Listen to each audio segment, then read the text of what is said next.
Today, we would be talking about St. Mary University. Also benefit of the university. It's a nice community feel to it. Okay. And may I ask you about the fee structure of those online courses? Being a student, so obviously they have to decide out of like so many universities in the UK.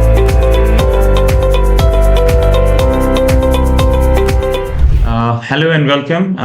This is Hassan Khan from Edify Consulting with another episode of podcast. If you have not subscribed our page so far, so do like and subscribe this page. Join us for more informative session that we will be holding time to time, covering different topics, different universities and different countries. Today we have Prins Butt from St. Mary University Twickenham, London. He's Associate Professor and Subject Lead in Computer Science. Hello and welcome, Prince. Hello, thank you. How are you? I'm good. Thank you for inviting me. Great. Thank you very much, Prince, for joining us today. And today we would be talking about St. Mary University, which is based in London, about like 35 minutes from southwest of London. So, Prince, first of all, I think give us an overview of the university to our audience. Yeah, so like you mentioned, it's a London-based university. And one of the things about the university is that, unlike many universities that are based in London, it's a very green university. So what I mean is based on a very beautiful campus. It's got a nice balance between green scenery plus the kind of new modern stuff. Plus it's situated near the very famous Strawberry Hill House. So those of you who are interested in kind of history might be familiar with Strawberry Hill House. Great. So, how old is this university? What is the size of the university? How many, international students, particularly an overall student, and particularly the international students are coming to join St. Mary's? Yeah, it has a long history. So it's like a 150-year history as a university. Its kind of roots were, it used to be back in the early kind of beginnings, a place where they used to teach and train teachers. And over time, it's kind of grown. And obviously, I represent computer science. It's kind of grown into this technology university as well, where we deliver STEM subjects. In terms of size, it's like 5,000 to 6,000 students. So it's not as big as some of the other big universities, but I think that's also a benefit of the university. It's a nice community feel to it. All right. Okay, so give us and share the overview of your faculty about the computer science and what sort of programs university is offering. Yeah, so our programs, we basically focus a lot on employability in the industry itself. So what we have at the moment is both undergraduate and postgraduate provision. And for the postgraduate, we also have like campus-based as well as online for those who want to study, let's say, from their home countries.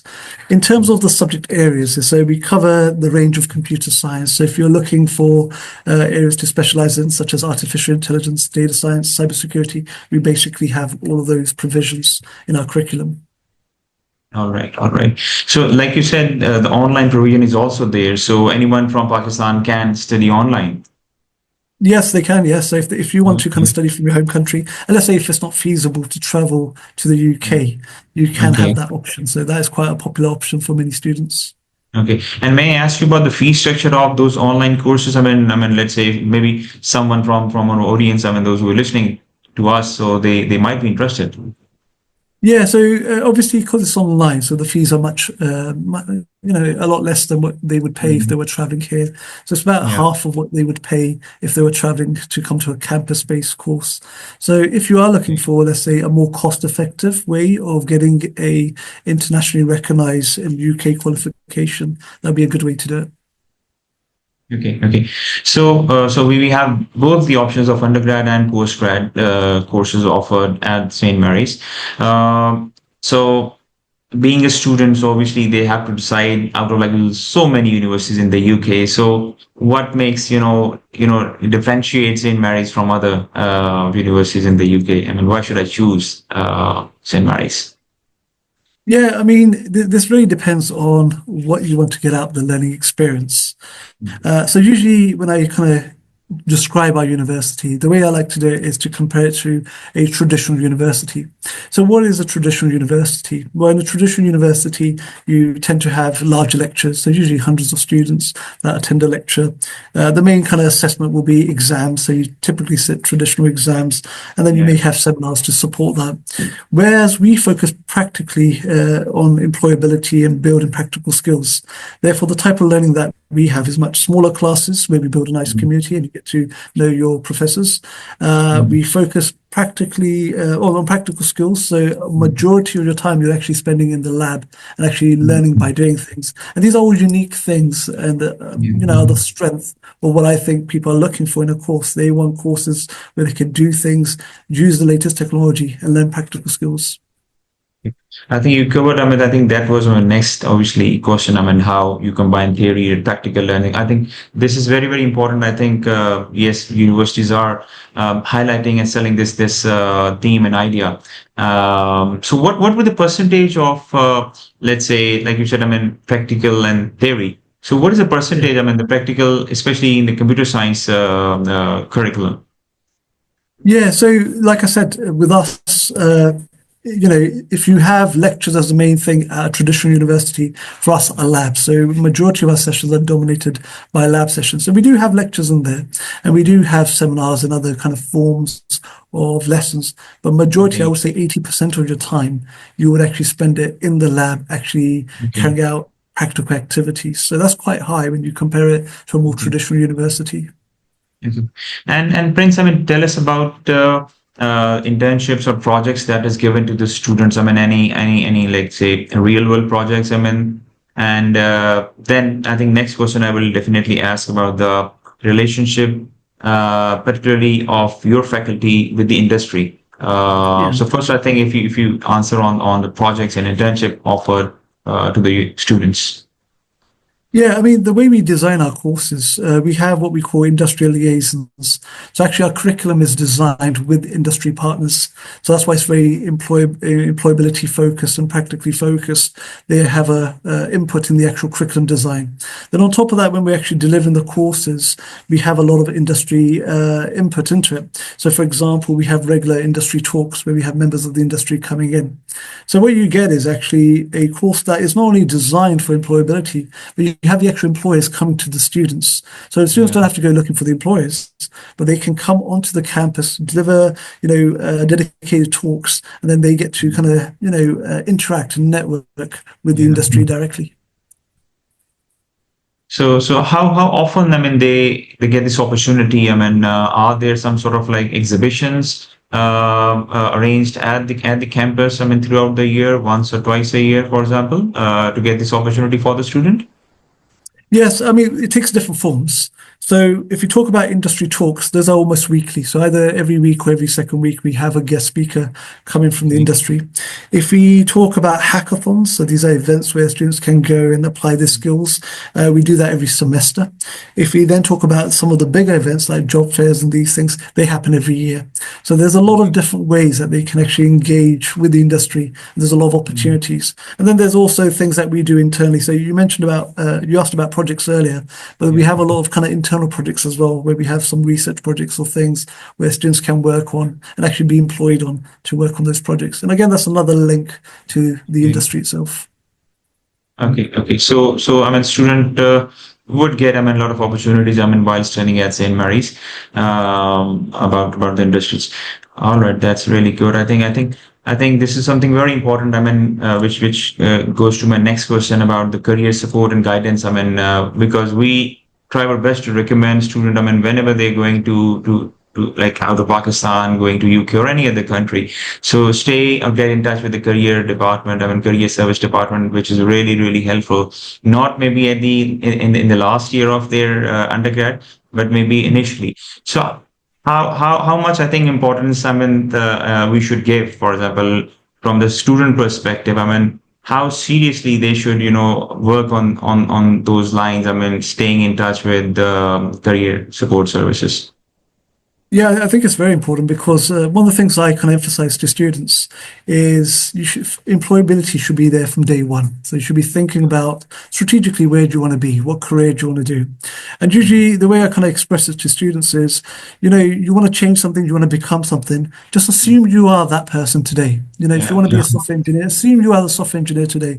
What would you be doing as a professional software engineer? You'll be Mhm. working on projects, you'll be networking, Yeah. you'll be having a passion for the area that you're working in. So take part in all those activities. So what we Yeah. do and the way we address that, we have two. We have two levels of support. We have our Mhm. general employability support, which is Okay. supporting with CVs, interviews, and those things. And then in computer science, we have more through our own contacts provide Mhm. support. So we have like mock interviews, we have guests coming in to give advice and Okay. things. So there's a lot Mhm. of support that we provide to the students to help them with that side. Okay. And if I ask you, I mean, how many Pakistani students, I mean, at the moment, studying maybe not computer science, maybe different courses, if you have like information on that, if you can share, so that Yeah. that will be helpful. Yeah. I mean, I don't have the exact numbers to hand, but what I can say is Pakistan is one of our biggest markets. All And, right. what we find is there's a lot of talent in Pakistan. There's a lot of keen Mhm. learners, people who want to go out and build something. And that's great Mhm. for us because having that kind of enthusiasm and talent in the classroom is something we actually Yeah. enjoy having. So it is actually one of our biggest markets. All right. Right. And I mean, in the undergrad student, for example, I think which is I think mainly your focus is. So, do they involve in any kind of research during their undergrad course? Yeah, so that takes part, you can see that in different forms. So, for example, there are modules built into the actual Okay. curriculum where, they take, carry out a research project. So, for example, once they get to the final year, they have a big individual project which is research driven. But beyond Okay. that, there are opportunities to kind of publish work or take part Yeah. in opportunities. And it's not just research. I would expand that Mhm. slightly. I would say entrepreneurship, which is another big area. For those who Mhm. have business ideas and want to explore, making that a reality or learning more skills, we have short courses on that. We have Yeah. funding available to support business ideas. In terms of research, we have internal research projects that take place. And like I mentioned earlier, we do actually employ as well on some of these projects, depending on the funding that's available. But externally in the UK, Mhm. there is a big culture of research, and we have what we call the undergraduate research forums that they can take part in as well. Okay, and I think, and in your perspective, you're directly working in the faculty, and that's your expertise. So, do you think, I mean, the number of students coming into the IT sector as compared to going to other, they're increasing year on year? I think it varies. It varies. I mean, in terms of demand, there's a big demand, and that demand's growing. So if you look at technology, it's kind of ubiquitous. It's everywhere. It's all those kind of traditional organizations as they computerize as well. There's a big demand for it. So the demand is there. And in recent years, because there's been more focus, particularly in the UK, we've had a lot of government initiatives to try to encourage Mm. more people in. Because if you want to be a competitive economy, you need Mhm. to have these skills. So Yeah, that has resulted in more interest, but where we want to be, there's a bit of a gap. yeah, The yeah, amount of skills needed versus the number of people who have those skills. There's a gap between the two. So we are looking to expand that as much as we can, and I think Pakistan, yeah, in particular, will be interested in building that skills because, yeah, again, like in the economy, it needs that yeah, talent to grow. true. Yeah. You, yeah, absolutely. You're right. I think maybe at the undergrad level, I think the choices are maybe going to the computer science or software engineering and a couple of other courses. But I think at the postgrad level, we see students are opting for artificial intelligence, cybersecurity, or data science, and a couple of other areas. And I think the pace at which technology is changing and transforming in the down the line, maybe in the 3 to 5 years time, there would be obviously different and demand different type of like courses in which a student would be applying into. Yes, yeah. I mean, we are seeing that demand already. We get a lot of students or people interested in career change. So Yeah, because it's yeah, impacting a lot, I've had lawyers, I've had accountants come on and learn yeah, computer science. yeah, yeah. Because it's impacting. They have to understand the technology itself. True, true, true. No, no, absolutely.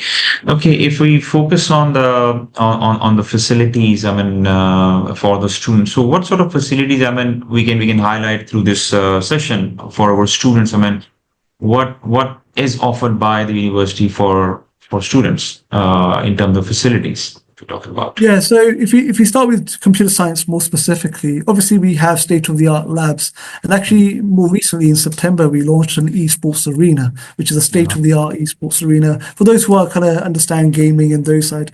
But the thing is, the machinery that we have in there is state-of-the-art computer systems with high processing power. So if you're doing data science, artificial Mhm. intelligence, we Yeah. have that equipment. And I think, I visited kind of different regions of the world and I've seen kind of facilities, particularly in places like Pakistan. I think Yeah. having access to that technology isn't as easy. And we Mm. provide that. So if you're someone who's interested in learning the actual practical skills, working with the Mm. latest technology, you have access to that. Yeah. Beyond that, I mean, there are other facilities. So if you take Pakistan, for example, there are many students with a particular diet. So they're looking for halal food. They need Yeah. prayer Yeah. rooms. Those facilities which are important for your day-to-day Mm. life. We have those facilities here. We have special diets in our refectory. We have, mosques nearby. We have Okay. on-campus multi-faith rooms. So all those Yeah. things that that as well. So depending on which facilities we look at, Yeah. from Yeah. state-of-the-art equipment for computer science to the wider kind of daily life of a student, there are things to cater for different students. Yeah. So we can easily say that, I mean, St. Mary is competing with any other university in a way that, I mean, the modern facilities are offered by the university and arranged and, for the students. So, Prince, I mean, just this another question, I mean, that's coming to my mind. I mean, when student, especially I'm talking about, since we are talking about Pakistan. So what sort of like prerequisites or what kind of like courses, I mean, one should do? Let's say I'm going to study computer science at St. Mary's. So what sort of like courses or short courses or some sort of like maybe I should do that will help me, Yeah. adjusting there over there. Yeah. I mean, the thing is, when we design our courses, we take a lot of factors into account. And then obviously Okay. our students come from all around the world, varying kind of, academic backgrounds. So we have designed them with support mechanisms in place. So even if you're coming from a non-computing background, these courses are designed to help you settle in and then progress. Okay. But let's say if you were somebody who's keen and wants to have the best advantage and the best start. Programming is a big feature of computer science, so it's good to have some exposure to programming. It's good to have mainly that problem-solving mindset. So someone who's a keen problem solver, who likes to systematically break down a problem, solve it, those kind of things. So things that enhance those abilities, we find are the ones that go on to do really well on the courses. Yeah. And in relation to challenges, I mean, let's talk about those. I mean, what sort of challenges, I mean, you have seen in students, and let's say coming from this part of the world, so that, I mean, if they are listening to us right now, so, I mean, they can, work on those challenges to mitigate and, overcome those. So what are those? Yeah, I mean, well, one big contrast I do find sometimes is depending on the country, but let's say Pakistan, sometimes the teaching model in Pakistan is more prescriptive, let's say, Mm. compared to what we have here. Here we expect a lot of Mm. kind of a lot of independence. We expect the Mhm. students to be Yeah. more kind of self-organized. And Yeah. that, sometimes that is a bit of a culture shock, Mm. change. Because that Yeah. we create these facilities, we create the structures, but we Yeah. obviously treat every student as an adult that has to be independent. So Yeah. sometimes there's a bit of that change. Otherwise, I think with all the mechanisms we have in place, may do Mm. settle in. If there are things, let's say around language or writing skills or those Yeah. things, we have specialist teams, specialist people in the university dedicated to supporting those. So if someone wanted to take on extra English classes or needed writing support, we have people for those as well. Okay, so that's really good. So during their studies, I mean, maybe initially, maybe in the first semester, so they can take extra English classes if they are facing any sort of like difficulties. Yeah, so they could get extra English classes which run all year round. There's Okay. also writing support. There's also like CV clinics and other things that they could just drop by, get the support they need, and we have dedicated people to help them with that. Okay. So, Prince, if we focus on a little bit on the entry requirements, I mean, particularly from Pakistan. So, what sort of entry requirements we would be looking at, both for maybe A levels and the HSC student? I mean, they are applying to the undergrad courses. Yeah, so I mean, when we look at from a UK equivalence, we look to the equivalent of like a BBC is what we're looking for, what we classify as BBC at A levels here. But obviously, when students apply, we actually look at it more holistically. So let's say if they've done computing and they're coming onto the courses, that's fine. If they haven't done it, then we look at what other skills they're bringing in. So it is a bit more open, I would say. And the reason for that is that we do actually want the best talent and those students that have the ability to undertake the study. So we've opened up a much wider in terms of who can apply for these courses. Okay. So how about HSE? I mean, obviously the large portion of Pakistani students are consisting on the 12th grade, which is the local education system, HSE higher secondary. So is St. Mary's taking such student directly into the computer science if they have like very good grades, maybe A grades or A plus, 70, 80%? So will Yeah, they be getting admission? Yeah. yeah, they can get admission. So we're looking for about 70% plus, and they can Okay. come in onto the HSC. So if they've done that. So yeah, we like I said, we do consider quite a wide range. So if they have those grades, yeah. Okay, okay. And briefly, if we talk about the fee and the scholarship, I mean, which is obviously very, very important for our students to know about that as well. So what's the deal in there? I mean, what's the university's offering? Yeah, so I mean, in terms of the actual fee for undergraduates, £3,000. So, yes, £3,000 per year. And Okay. I got to look this up because I can't remember off the top of my head. Yeah. And for the postgraduates, £2,000 is what we Okay. have. So in terms of, but they're both merit-based scholarships. The £3,000 Okay. for the undergrad, £2,000 for the postgrad, but they're both Okay. merit-based scholarships. All right. So we have scholarship, merit-based scholarship available for both undergrad and postgrad Yeah. students applying from Pakistan. The other So thing worth adding to that one yeah, is yeah, we also have an English language exemption for yeah, certain recognized universities and colleges yeah, in yeah. Pakistan as well. Absolutely, absolutely. Just wanted to like, I think highlight on that as well. Yes, like St. Mary's offering English exemption or IELTS exemption to like a couple of universities. The list would be available. Will be available on our website as well as on at the end of this podcast. And the link will be given, shared with the student. Other than that, if students are not coming from those institutions, they can go for IELTS, PT, and other test which is accepted by St. Mary's University. So, Prince, just last one or two question. If we talk about the emerging trends, I mean, about the future, I mean, obviously we cannot predict the future, but at least, I mean, since you've got mashallah a lot of experience, so what are the emerging trends coming into this field? I mean, from the student perspective, how they should be working on those lines. The thing, this is a topic I actually like talking about because when you look at social media and Yeah, you get like certain voices and they talk about AI taking over jobs and all these things, but actually what we have is a lot of opportunities coming the way of students. So artificial intelligence obviously has been quite popular and that's a mm, growing trend. And what we'll see is right now we see like the hype, I would say, of yeah, AI. What you'll eventually see over the next kind of 10 years is the maturity of AI, which will give rise to new ways of doing businesses. yeah, Blockchain has been around for a while, but it's still growing and it's becoming mm, even more prevalent. And yeah, there's always discussion around cryptos and things related to that, which is quite important. yeah, Anything around kind of automation, speeding mm, things up, working on scale, all those kind of technologies, greater communication, things like yeah, smart devices and the more integration of those devices, all those are big areas. And I think if you're looking to study a modern curriculum, you should be mm. looking for those things in those curriculums. All right, all right. So yeah, I think that is really helpful, and I'm sure that I mean university is working, on those lines to develop new courses for the student. I know that I mean students. That is why I think students are opting for studying in the UK, and opting should be opting for St. Mary's. I mean the courses which might not be available in Pakistan in the home country, so they should be opting for that sort of experience. And anything you want to like share further for our student before we end our interesting podcast? Yeah, I mean, all I would say from kind of our perspective, but if you're looking for a modern university, a modern curriculum focused on employability, focused on practical skills, if you want access to, the latest kind of technology, there's a lot of things that we offer, and we offer it in the heart of kind of London. So we're based in Yeah, London. If you're looking for a nice green campus, if scenery is important to you, particularly for mental health, all those things are available at St. Mary's. And, I would highly recommend St. Mary's yeah. to all the students in Pakistan. Thank you, Chris, for sharing all the information, and thank you for listening to us. So if you have not subscribed our page, so subscribe and like our page and share it as well. So this podcast will be available on YouTube as well as on the Facebook. So thank you, Prince, once again, and hope to see you again.